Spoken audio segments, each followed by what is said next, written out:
Welcome to Winner Choice.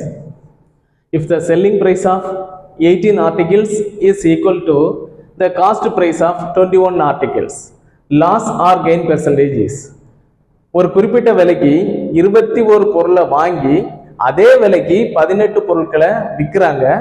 அதில் கிடைக்கக்கூடிய percentage லாபமா நட்டமா அப்படிங்கிறத நம்ம இதில் பார்க்க போகிறோம். ஸோ 21 பொருள் வாங்கின அதே விலைக்கு 18 பொருளை விற்கும் போது 3 பொருளோட லாபம் கிடைச்சிருக்கு. ஸோ இது கெயின் பெர்சன்டேஜ் அப்படிங்கிறத கன்ஃபார்ம் பண்ணிக்கலாம். ஸோ இந்த 3ங்கிறத நம்ம எத்தனை பெர்சன்டேஜ்னு செக் பண்ணிக்கலாம்.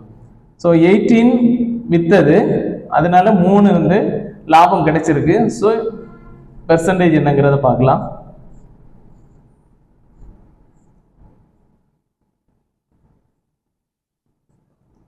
(16) 2/3% கெயின் அப்படிங்கிறது இதுக்கு சரியான விடையாகும். ஸ்க்ரீனில் தெரியக்கூடிய கொஸ்டினுக்கு நீங்கள் கமெண்டில் ஆன்சர் பண்ணுங்கள். தேங்க்யூ.